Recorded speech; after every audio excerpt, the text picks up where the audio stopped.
Segera sesudah Raja Hizkia mendengar itu, dikoyakannya lah pakaiannya dan diselubunginya lah badannya dengan kain kabung.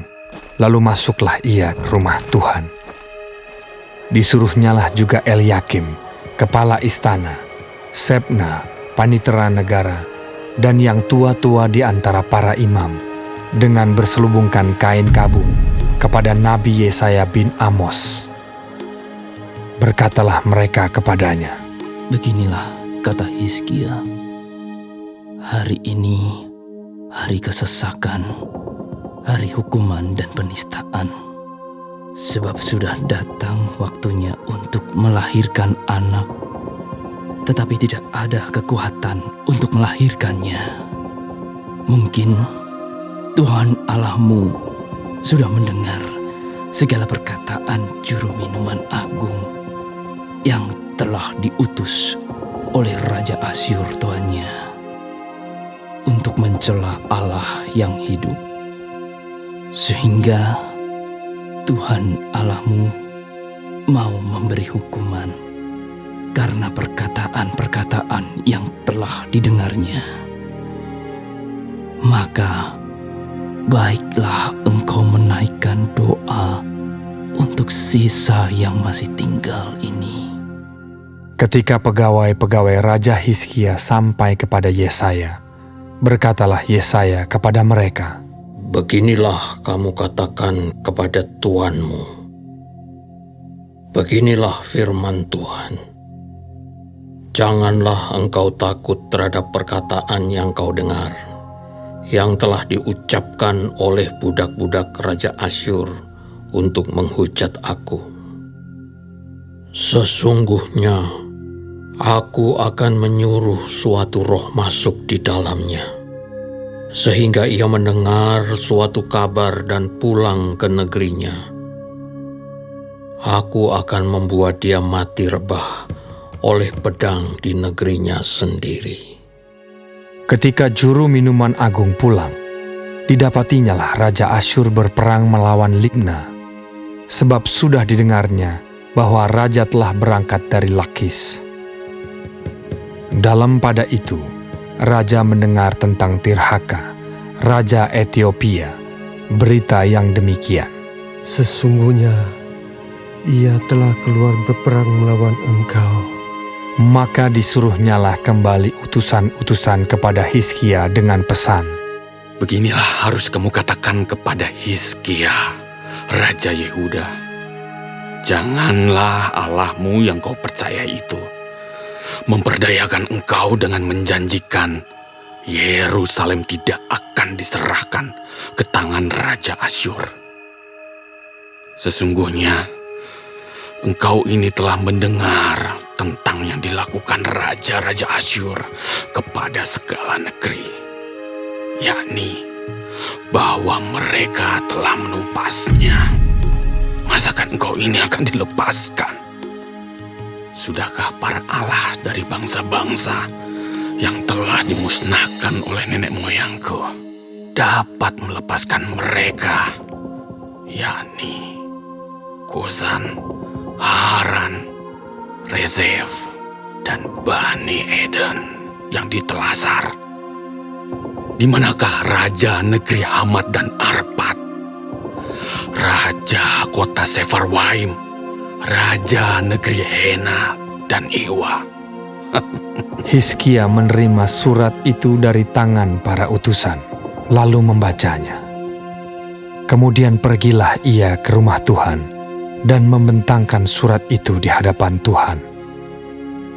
Hizkia berdoa di hadapan Tuhan dengan berkata, "Ya Tuhan Allah Israel, yang bertata di atas kerubi, hanya Engkau sendirilah Allah segala kerajaan di bumi. Engkaulah yang menjadikan langit dan bumi. Senengkanlah telingamu ya Tuhan, dan dengarlah. Bukalah matamu ya Tuhan, dan lihatlah. Dengarlah perkataan Sanherib yang telah dikirimnya untuk mengaibkan Allah yang hidup.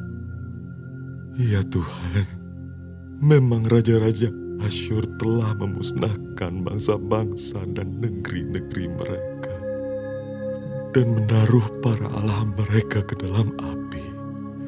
Sebab mereka bukanlah Allah. Mereka hanya buatan tangan manusia, kayu dan batu. Sebab itu dapat dibinasakan orang. Maka sekarang, ya Tuhan, Allah kami, selamatkanlah kiranya kami dari tangannya, supaya segala kerajaan di bumi mengetahui bahwa hanya Engkau sendirilah Allah, ya Tuhan. Lalu Yesaya bin Amos menyuruh orang kepada Hizkia mengatakan, Beginilah firman Tuhan, Allah Israel. Apa yang telah kau doakan kepadaku mengenai Sanherib, Raja Asyur, telah kudengar. Inilah firman yang telah diucapkan Tuhan mengenai dia. Anak Dara, yaitu Putri Sion, telah menghina engkau, telah mengolok-olokkan engkau. Dan Putri Yerusalem telah geleng-geleng kepala di belakangmu. Siapakah yang engkau cela dan engkau hujat? Terhadap siapakah engkau menyaringkan suaramu dan memandang dengan sombong? Terhadap Yang Maha Kudus, Allah Israel. Dengan perantaraan utusan-utusanmu, engkau telah mencela Tuhan, dan engkau telah berkata, dengan banyaknya keretaku aku naik ke tempat-tempat tinggi di pegunungan, ke tempat yang paling jauh di gunung Libanon. Aku telah menebang pohon-pohon arasnya yang tinggi besar, pohon-pohon sanobarnya yang terpilih. Aku telah masuk ke tempat permalaman yang paling ujung, ke hutan pohon-pohonannya yang lebat.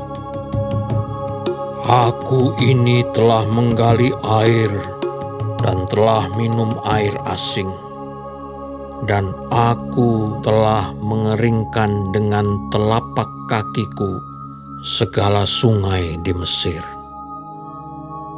Bukankah telah kau dengar bahwa aku telah menentukannya dari jauh hari dan telah merancangnya pada zaman purbakala?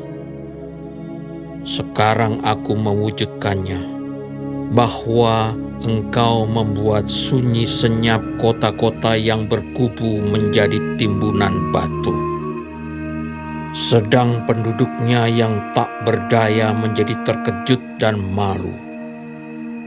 Mereka menjadi seperti tumbuh-tumbuhan di padang dan seperti rumput hijau, seperti rumput di atas sotoh atau gandum yang layu sebelum ia masak. Aku tahu jika engkau bangun atau duduk, jika keluar atau masuk, atau jika engkau mengamuk terhadap aku. Oleh karena engkau telah mengamuk terhadap aku, dan kata-kata keangkuhanmu telah naik sampai ke telingaku, maka aku akan menaruh kelikirku pada hidungmu, dan kekangku pada bibirmu, dan aku akan memulangkan engkau melalui jalan dari mana engkau datang. Dan inilah yang akan menjadi tanda bagimu, hai Hizkia.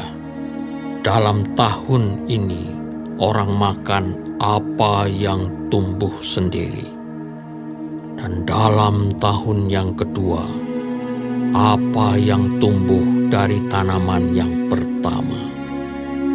Tetapi dalam tahun yang ketiga menaburlah kamu, menuai, membuat kebun anggur dan memakan buahnya. Dan orang-orang yang terluput di antara kaum Yehuda, yaitu orang-orang yang masih tertinggal, akan berakar pula ke bawah dan menghasilkan buah ke atas. Sebab dari Yerusalem akan keluar orang-orang yang tertinggal, dan dari Gunung Sion orang-orang yang terluput. Kiat cemburu Tuhan semesta alam akan melakukan hal ini. Sebab itu beginilah firman Tuhan mengenai Raja Asyur.